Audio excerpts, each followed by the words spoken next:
अल्हम्दुलिल्लाह आज हमारा यहाँ जमा होने का मकसद ये है कि हमारे मुल्क के अंदर एक नापाक जिसका नाम लतीन नरसिम राव, जिन्होंने हुजूर सल्लल्लाहु अलैहि वसल्लम के शान में ऐसी ऐसी हरकतें कर रहा है, जिसकी वजह से आप तमाम हजरत और हम सब मिलकर हुकूमत से एक दरख्वास्त करते हैं कि फ़ौरन उसको क्या अरेस्ट करके सख्त से सख्त कार्रवाई की जाए। यानी हमारा एक मुतालिबा ये है कि उसको क्या है फांसी की सज़ा दी जाए और आइंदा ऐसी कोई हरकत ना करने पाए। ये हमारी तरफ से एक हुकूमत की जानिब एक मोमेंटम पेश किया जा रहा है।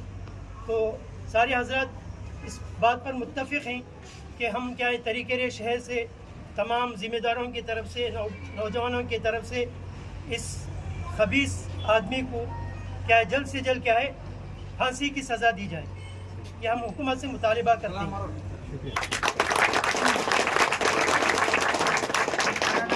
साहेब अंबेडकर ಅವರಿಗೆ ಬಾಬಾ ಸಾಹೇಬ್ ಅಂಬೇಡ್ಕರ್ ಅವರಿಗೆ ಟಿಪ್ಪು ಸುಲ್ತಾನ್ ಅವರಿಗೆ ಟಿಪ್ಪು ಸುಲ್ತಾನ್ ಅವರಿಗೆ ಮೊಹಮ್ಮದ್ ಪೈಗಂಬರ್ ಅವರಿಗೆ ಮೊಹಮ್ಮದ್ ಪೈಗಂಬರ್ ಅವರಿಗೆ ಏನು ನರಸಿಂಗಾನಂದ ಸರಸ್ವತಿ ಇವರು ಮೊಹಮ್ಮದ್ ಪೈಗಂಬರ್ ಅವರ ಮೇಲೆ ಏನು ಅವಹೇಳನಕಾರಿ ಮಾತನಾಡಿದ್ದಾರೆ ಅದನ್ನು ನಾವು ಕರ್ನಾಟಕ ದಲಿತ ಸಂಘರ್ಷ ಸಮಿತಿ ಅಂಬೇಡ್ಕರ್ ವಾದ ಖಂಡಿಸ್ತದೆ. ಮತ್ತು ಯಾಕೆ ಈ ರೀತಿ ಮನುವಾದಿಗಳು ಈ ಥರ ಮಾತಾಡ್ತಾರೆ ಅಂತಂದರೆ, ಈ ದೇಶ ಮುಂದೊಂದು ದಿವಸ ದಲಿತರು ಆಳಬೇಕು ಇಲ್ಲ ಮುಸಲ್ಮಾನರು ಆಳಬೇಕು, ಇವರಿಬ್ಬರು ಕೂಡ ಒಗ್ಗಟ್ಟಾದರೆ ಈ ದೇಶನ ಆಳ್ತಾರೆ ಅನ್ನೋ ಭಯ ಮನುವಾದಿಗಳಿಗಿದೆ.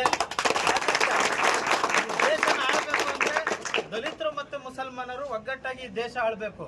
ಮನುವಾದಿಗಳಿಂದ ಕಿತ್ಕೋಬೇಕು, ಅಧಿಕಾರನ ಕಿತ್ಕೋಬೇಕು ಅಂದರೆ ಬಾಬಾ ಸಾಹೇಬ್ ಅಂಬೇಡ್ಕರ್ ಅವರ ಸಂವಿಧಾನ ಉಳಿಬೇಕು ಅಂದರೆ, ಮತ್ತೆ ಟಿಪ್ಪು ಸುಲ್ತಾನ್ ರವರ ಆಶಯಗಳು ಏನಿದೆ, ಮಹಿಳೆಯರಿಗೆ ಹಕ್ಕು ಕೊಟ್ಟಂತ ನಮ್ಮ ಟಿಪ್ಪು ಸುಲ್ತಾನ್ ರವರು ನೆನೆಸ್ಬೇಕು. ಯಾಕೆ ಅಂತಂದ್ರೆ ಈ ದೇಶದ ಮೇಲೆ ಮನುವಾದಿಗಳು ಜಾತಿವಾದಿಗಳು ಎರಡು ವ್ಯಕ್ತಿಗಳಿಗೆ ಮಾತ್ರ ಹೆದರ್ತಾರೆ. ಯಾಕೆ ಅಂದ್ರೆ ಒಂದು ಬಾಬಾ ಸಾಹೇಬ್ರ ಪೆನ್ನಿಗೆ ಮತ್ತು ಟಿಪ್ಪು ಸುಲ್ತಾನ್ ಖಡ್ಗಕ್ಕೆ ಈ ಮತೀಯವಾದಿಗಳು ಅನೇಕ ಬಾರಿ ಜಾತಿವಾದಿಗಳು ಧರ್ಮೀಯವಾದಿಗಳು ನಮ್ಮನ್ನ ದಲಿತರನ್ನ ಮತ್ತೆ ಮುಸಲ್ಮಾನರನ್ನ ಈ ದೇಶದ ಮೇಲೆ ಟಾರ್ಗೆಟ್ ಮಾಡ್ಕೊಂಡು ಇಂಥ ಏನು ವಿದ್ವಾಂಸರುಗಳಿದ್ದಾರೆ, ನಮ್ಮಂತ ಹಿರಿಯ ನಮಗೆ ಬದುಕು ಕೊಟ್ಟಂತ ವ್ಯಕ್ತಿಗಳನ್ನ ಟಾರ್ಗೆಟ್ ಮಾಡ್ಕೊಂಡು ನಮ್ಮೆಲ್ಲೇ ದಾಳಿ ಮಾಡ್ತಾ ಇರ್ತಾರೆ. ನಾವೆಲ್ಲರೂ ಕೂಡ ಈ ದೇಶದ ಸಂವಿಧಾನ ಉಳಿಬೇಕು ಅಂತಂದ್ರೆ ಹಿಂದೂ ಮುಸಲ್ಮಾನ್ ಏನು ನಮ್ಮ ದಲಿತರು ಮತ್ತೆ ಅಲ್ಪಸಂಖ್ಯಾತರು ಒಗ್ಗಟ್ಟಾಗಬೇಕು. ಮುಂದಿನ ದಿನ ಏನು ಬಾಬಾ ಸಾಹೇಬ್ರ ಕನಸು ಈಡೇರಿಸಬೇಕು ಅಂದ್ರೆ ಈ ದೇಶದ ವಾರಸ್ದಾರ ನಾವು ಆಗಬೇಕು ಅಂದ್ರೆ ಎಲ್ಲರೂ ಒಗ್ಗಟ್ಟಾಗಿರ್ಬೇಕು ಅಂತ ಹೇಳ್ತಾ ಮೊಹಮ್ಮದ್ ಪೈಗಂಬರ್ ಅವರು ಮತ್ತೊಮ್ಮೆ ನೆನೆಸ್ತಾ ನನ್ನ ಎರಡು ಮಾತು ಜೈ.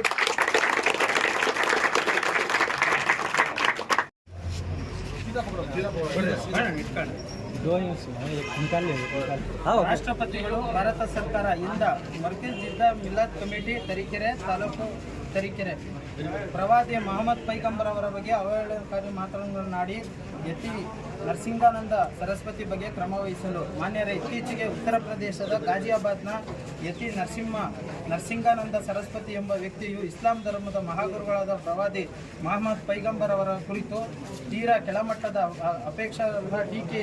ಆಕ್ಷೇಪಾರ್ಹ ಟೀಕೆಯನ್ನು ಸಾರ್ವಜನಿಕ ಕಾರ್ಯಕ್ರಮದಲ್ಲಿ ಮಾಡಿರುತ್ತಾನೆ. ದೇಶದಲ್ಲಿ ಧಾರ್ಮಿಕ ಸಹಿಷ್ಣುತೆ ಹಾಳು ಮಾಡುವ ಮೂಲಕ ಇಂಥ ಹೇಳಿಕೆಗಳಿಂದ ದೇಶದಲ್ಲಿ ಸುರಕ್ಷತೆ ಮತ್ತು ಕೋಮುಗಲಭೆ ವಾತಾವರಣಗಳನ್ನು ಹುಟ್ಟುಹಾಕಲು ಪ್ರಯತ್ನಿಸುತ್ತಾನೆ. ಇಂತಹ ಅವಹೇಳನಕಾರಿ ಹೇಳಿಕೆಗಳಿಂದ ದೇಶದ ಮುಸಲ್ಮಾನ್ ಬಾಂಧವರ ನಂಬಿಕೆಗಳಿಗೆ ಧಕ್ಕೆ ಉಂಟಾಗಿರುತ್ತದೆ. ದೇಶದಲ್ಲಿ ಸಾಮರಸ್ಯವನ್ನು ಕದಡುವ ಇಂತಹ ಕ್ರಿಮಿನಲ್ ವ್ಯಕ್ತಿಗಳ ವಿರುದ್ಧ ದೇಶದ್ರೋಹಿ ಪ್ರಕರಣವನ್ನು ದಾಖಲಿಸಬೇಕು ಮತ್ತು ಕಠಿಣ ಶಿಕ್ಷೆಯನ್ನು ನೀಡಬೇಕು. ಮುಂದೆ ಇಂಥ ಪ್ರಕರಣಗಳು ಮರುಕಳಿಸದಂತೆ ಮುನ್ನೆಚ್ಚರಿಕೆ ವಹಿಸಬೇಕು ಎಂದು ಈ ಮೂಲಕ ತಮ್ಮ ಮೂಲಕ ಕೋರುತ್ತೇವೆ.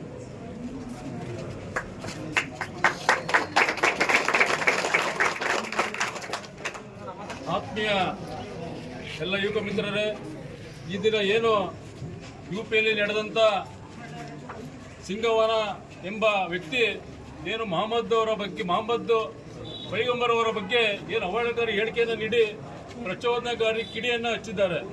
ಇಂಥ ಇವತ್ತೇನು ಪ್ರವಾದಿ ಮೊಹಮ್ಮದ್ ರವರ ಬಗ್ಗೆ ಅವ್ರಿಗೆ ಏನು ಚರಿತ್ರೆ ಗೊತ್ತಿದೆ, ಅವರು ದೈವ ಮಾನವತಾವಾದಿಯಾದ ಮೊಹಮ್ಮದ್ ಪೈಗಂಬರ್ ಅವರು ಏನು ನಮ್ಮ ದೇಶಕ್ಕೆ ನಮ್ಮ ಮನುಕುಲಕ್ಕೆ ನೀಡಿದಂಥ ಸಂದೇಶಗಳು ನೂರಾರಿದೆ. ಇಂಥ ಸಾಮರಸ್ಯ ಜೀವನದಲ್ಲಿ ಒಂದು ಕಪ್ಪು ಚುಕ್ಕೆಯನ್ನ ಕಿಡಿ ಇಡುವಂತ ಯಾರೇ ವ್ಯಕ್ತಿಗಳಾದ್ರೂ ಕೂಡ ಕಾನೂನಾತ್ಮಕವಾಗಿ ಅವರಿಗೆ ಕ್ರಮ ಜರುಗಿಸಿ ಅವರಿಗೆ ಏನಿಂತ ಪ್ರಚೋದಕರ ಹೇಳಿಕೆ ನೀಡದಂತೆ ಒಂದು ಕಠಿಣ ಕ್ರಮವನ್ನ ಕಠಿಣ ಶಿಕ್ಷೆಯನ್ನ ನೀಡಬೇಕು ಅಂತೇಳಿ ಇವತ್ತೇನು ಯುವಕ ಮಿತ್ರರೆಲ್ಲ ಸೇರಿ ಎಲ್ಲ ಸಂಘ ಸಂಸ್ಥೆ ನೇತೃತ್ವದಲ್ಲಿ ಇವತ್ತು ಒಂದು ಎಸಿ ಅವರಿಗೆ ಮನವಿಯನ್ನ ಕೊಡುವ ಮೂಲಕ ಒಂದು ಸಂದೇಶವನ್ನ ಇವತ್ತು ಇವು ಎಲ್ಲ ಒಟ್ಟಿಗಿದ್ದೇವೆ.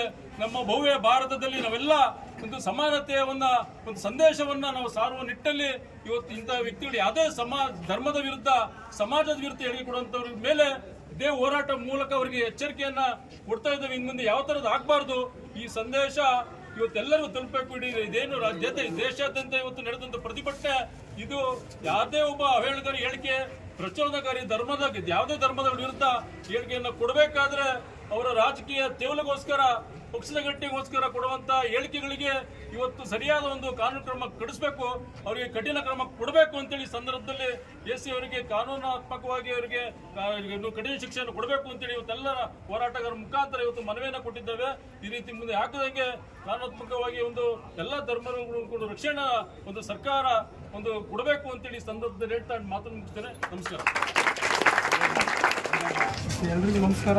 ಈ ದಿನ ಏನು ಮರ್ಕಜಿ ಈದ್ ಮಿಲಾದ್ ಕಮಿಟಿ ಹಾಗೂ ಇತರೆ ಸಂಘಟನೆಗಳ ಸಹಯೋಗದೊಂದಿಗೆ ನಾವೆಲ್ಲರೂ ಕೂಡ ಈಗ ಪ್ರೊಸೆಷನ್ ಮೂಲಕ ಏನು ಪ್ರವಾದಿ ಮೊಹಮ್ಮದ್ ಪೈಗಂಬರ್ ಅವರ ಬಗ್ಗೆ ಅವಹೇಳನಕಾರಿಯಾಗಿ ಉತ್ತರ ಪ್ರದೇಶದ ಗಜಿಯಾಬಾದ್ನಲ್ಲಿ ಎ.ಟಿ. ನರಸಿಂಹಾನಂದ ಸರಸ್ವತಿ ಎಂಬ ವ್ಯಕ್ತಿ ಏನು ಅವಹೇಳನಕಾರಿಯಾಗಿ ಮಾತಾಡಿದ್ದಾರೆ ಅದರ ವಿರುದ್ಧವಾಗಿ ನಾವೆಲ್ಲರೂ ಕೂಡ ಇದು ಜಾತ್ಯತೀತ ರಾಷ್ಟ್ರ, ಎಲ್ಲ ಧಾರ್ಮಿಕ ಭಾವನೆಗಳನ್ನು ನಾವೆಲ್ಲರೂ ಕೂಡ ಸಂರಕ್ಷಿಸಬೇಕು, ಅದನ್ನು ಗೌರವಿಸಬೇಕು. ಈ ಒಂದು ವಿಚಾರದಲ್ಲಿ ತಾವೆಲ್ಲರೂ ಏನು ಈಗ ಅವರು ಅವಹೇಳನಕಾರಿಯಾಗಿ ಭಾಷಣವನ್ನು ಮಾಡಿ ಏನು ಕಿಚನ್ ಹೆಚ್ಚಿದ್ದಾರೆ ಅನ್ನೋ ವಿಚಾರವಾಗಿ ತಾವೆಲ್ಲರೂ ಕೂಡ ಇವತ್ತು ಪ್ರೊಸೆಷನ್ ಗೊತ್ತಾಗಿರೋದು ನಾವೆಲ್ಲರೂ ಕೂಡ ಪರಿಶೀಲನೆ ಮಾಡಿ ಕೂಡಲೇ ಸರ್ಕಾರಕ್ಕೆ ಅವರ ವಿರುದ್ಧ ಏನು ಕಾನೂನು ಕ್ರಮ ಕೈಗೊಳ್ಳಬೇಕು ಅಂತ ತಾವೆಲ್ಲರೂ ಏನು ಒತ್ತಾಸೆ ಇದೆ ಅಂತ ಕೂಡಲೇ ಅದನ್ನು ಸರ್ಕಾರಕ್ಕೆ ಮುಗಿಸುವಂಥ ಪ್ರಯತ್ನವನ್ನು ನಾವು ಕಾಣಬಹುದು. मोहम्मद सल्लल्लाहु अलैहि वसल्लम को जिंदाबाद।